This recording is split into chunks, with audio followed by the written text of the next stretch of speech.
আপনারা দেখতেই পারছেন না, আপনাদের মাঝে আমি একটা ভিডিও নিয়ে আসলাম। আমাদের সিরিজ বাতিটা বেশি জ্বলছে দেখেন। আমরা ফেলা বেগ থেকে আলো কমাই দিব, মানে সিরিজ বাতি থেকে কমাই দিব। কাজ করতে গেলে আমরা কমাই দিতে হবে। সিরিজ বাতিটা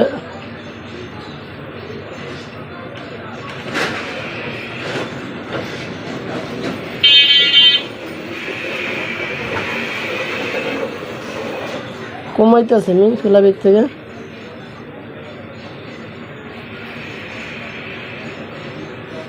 আমার সিঁড়িবাতি তাও কমতেছে না, অনেক চেষ্টা করতেছি ফেলা বেগ থেকে, কমতেছে না। এই কমাই দিলে আমাদের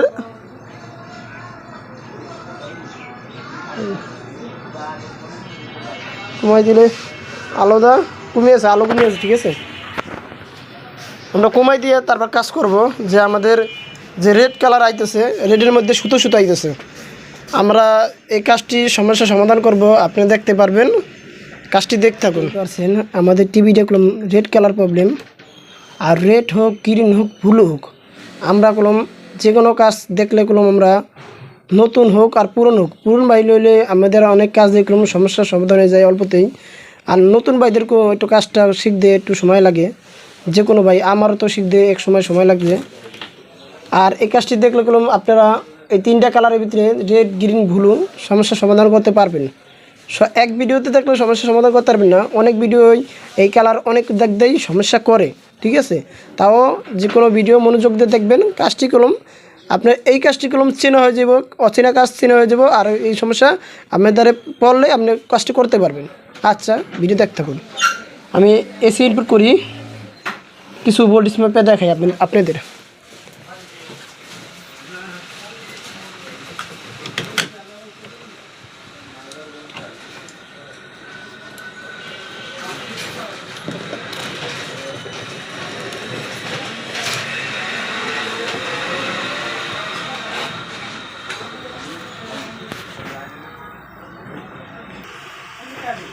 আমাদের টিভির ভিতরে লাইনে আইছে, তারপর আমাদের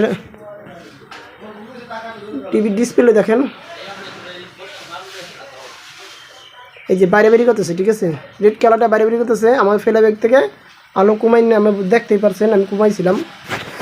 আর আমার 180 ভোল্ট দেখি, যেটা 250 ভোল্টের ক্যাপাসিটারটার দিকে প্রবেশ করছে ফেলা ব্যাগ থেকে। দেখেন ভোল্টেজটার অবস্থা কি দেখেন। আমাদের 178 আইবরে, আবার 120 আইবরে। দেখছেন বুলিশটা কী আপডাউন করতেছে।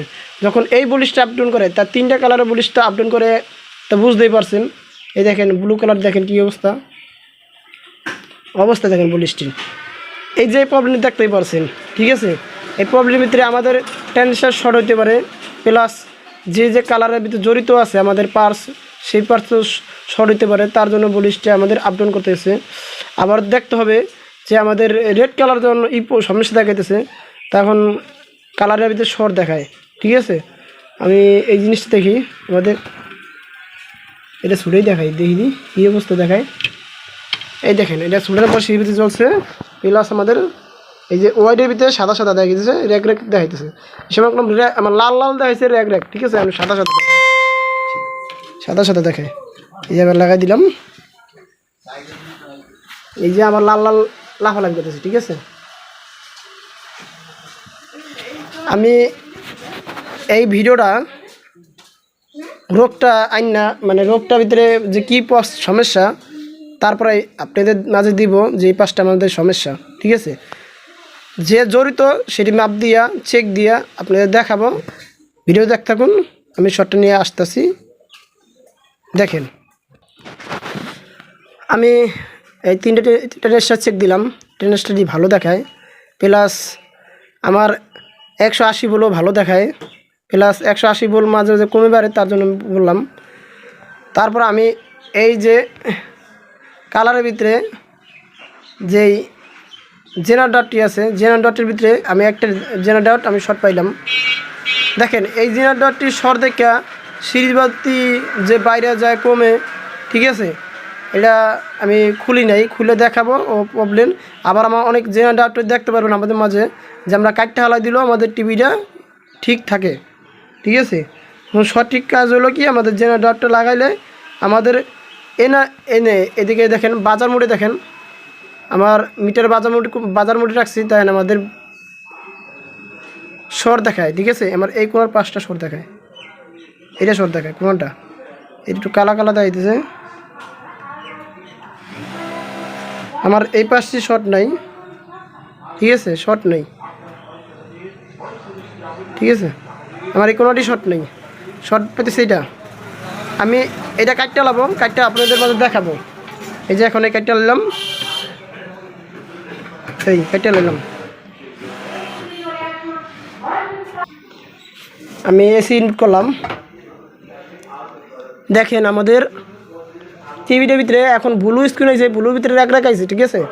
আমার সিঁড়িবাতিটা ফেলাইবিক দিয়ে অ্যাডজাস্ট করবো, অ্যাডজাস্ট করে আমাদের দেখাইতেছি।